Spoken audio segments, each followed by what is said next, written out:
ជំរាបសួរពុកម៉ែបងប្អូនទាំងអស់គ្នាចាថ្ងៃនេះគឺនាងខ្ញុំបានទៅលេងនៅខាងខេត្តសៀមរាបហើយក៏បានទៅប្រាសាទមួយផងដែរចាទៅដល់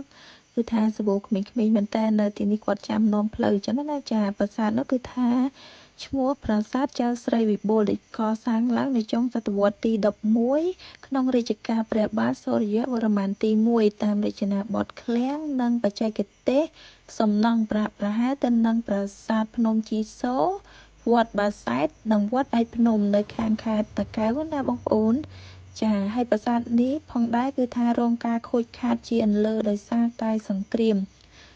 ដែលពេលនោះគេយកប្រាសាទជាទីតាំងសមរភូមិនិង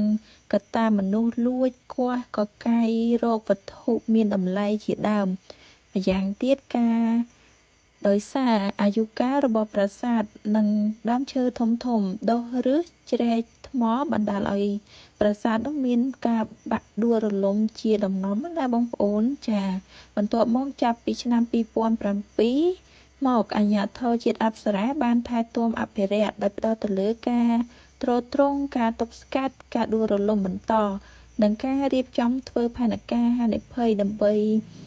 តាមដានស្ថានភាពគ្រោះថ្នាក់នៃប្រាសាទនេះជាប្រចាំផងដែរបងប្អូនចានិយាយទៅនៅបើយើងទៅប្រាសាទហ្នឹងគឺមានខាង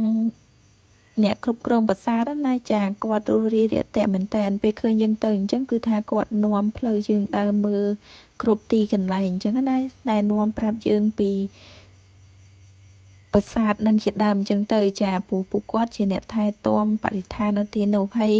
ប្រាសាទនៅទីនេះផងដែរគឺថាទៅស្អាតគ្រាន់តែថាយើងទៅហ្នឹងគឺទម្រង់ប្រាសាទគឺវាអត់ដូចដើមទេខូចខាតខ្ទង់90%ហើយចាហើយបើនិយាយពីបរិស្ថានខេត្តប្រាសាទអញ្ចឹងវិញបងប្អូនហើយនិយាយទៅថាស្អាតតែម្ដងណាខៀវស្រងាត់ដុះស្លែតាមជញ្ជាំងថ្មប្រាសាទនឹងឡើងស្អាតតែម្ដងចាហើយទៅក៏ឆ្លងដល់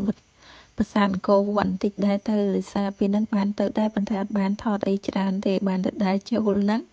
ហើយទៅក៏ឆ្លៀតដាក់បញ្ចូលមកមួយគ្នាហ្មងទៅបងប្អូនហើយពួកអីពេលហ្នឹងអត់មានអីថតទេដល់សុំវីដេអូពីគេពេញហ្នឹង